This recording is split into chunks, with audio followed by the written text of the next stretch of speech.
এজন্য বিষ্ণু বললেন আল কবর রাউদাতুম মিন রিয়াদিল জান্নাহ আও হুফরাতুম মিন হুফারিন নার। কবর হলো কারো জন্য জান্নাতের বাগান, কারো জন্য জাহান্নামের গর্ত। আমরা বলি আল্লাহ আমাদের কবরটারে জান্নাতের বাগান বানাও, আর জোরে পড়েন আমিন। আবার বিষ্ণু বললেন ইন্নাল কবর আউয়াল মানজিল মিন মানাজিলিল আখিরাহ। কবর হলো আখিরাতের মঞ্জিলগুলোর প্রথম মঞ্জিল। আখিরাতে একটার পরে একটা অনেকগুলো স্টেশন আপনাকে পার হতে হবে। প্রথম স্টেশনটার নাম হলো কবর। প্রথম স্টেশনের নাম কি? এই কবর নামক স্টেশনে যদি আপনি মাফ পেয়ে যান, সামনের সব স্টেশনগুলোতে মাফের ব্যবস্থা করবে কে? আর কবর নামক স্টেশনে যদি ধরা খেয়ে যান, আপনার মায়ের আসানা নাই। লাশটাকে যখন রাখা হয়, লাশটা চিনে কে আমারে রাখলো, কে আমাকে ধৌত করলো, কে আমারে কাফন পড়ালো। এজন্য কবরের আযাব থেকে বিশ্বনবী পানাহ চেয়েছেন। বিশ্বনবী বলেছেন আল্লাহুম্মা ইন্না নাউযু বিকা মিন আযাবিল কবর। ও আল্লাহ, কবরের আযাব থেকে তুমি আমাদেরকে বাঁচাও, পড়েন আমিন। কবরে মুমিনদেরকে 4টা প্রশ্ন করা হবে, কাফিরদেরকে 3টা প্রশ্ন। চিৎকার করে বলেন মুমিনের প্রশ্ন কয়টা? আর জোরে বলেন। প্রথম প্রশ্ন মার রব্বুক, তোর রবের নাম কি? আমরা কি বলবো?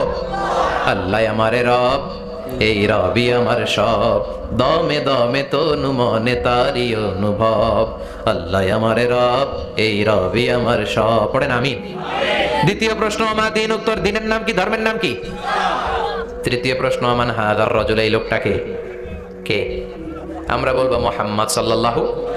3টা প্রশ্নের উত্তর যখন আপনি কবরে করে দিতে পারবেন, অতিরিক্ত একটা প্রশ্ন ওয়ামা ইলমুক, এই যে 3টা প্রশ্নের উত্তর পাল্লা, কেমন করে উত্তর জানলা? কোত্থেকে শিখেছো? নকল করে আনছো কাফনের কাপড়ে? পরীক্ষার হলে নকল আছে না নাই? হাতে নকল আছে না? পায়ে নকল, মোজার ভিতরে নকল আছে না নাই? মোবাইলে নকল আছে না নাই? নকল থেকে আল্লাহ তুমি বাঁচাও। আরো আসতে কোন আমি। কিভাবে জানলা? কেমন করে 3টা প্রশ্নের উত্তর শিখলা? What is the source of your knowledge? তথ্যসূত্র কি? আপনাকে বলতে হবে আমি যেই কিতাবটা থেকে শিখেছি কিতাবটার নাম কি? চিল্লায় বলেন কি নাম? আসে আর চলে যায়। প্রতিদিন মাইকে অ্যানাউন্স শুনি অমুক এলাকার অমুক লোক নাই। দাদা গেল, বাবা গেল, বড় ভাই গেল, আত্মীয় স্বজন গেল, আমাকেও যেতে হবে, এই চিন্তা মাথায় নাই। চিল্লায় এখন ঠিক কিনা? এজন্য লাইফটা হলো one time, one chance, second কোনো চান্স আপনাকে দেয়া হবে নাকি? কাফেররা বলবে ইয়া রাব্বি আরেকটা সুযোগ দেন, লাউ আন্না লানা কাররা ইয়ানি মাররা।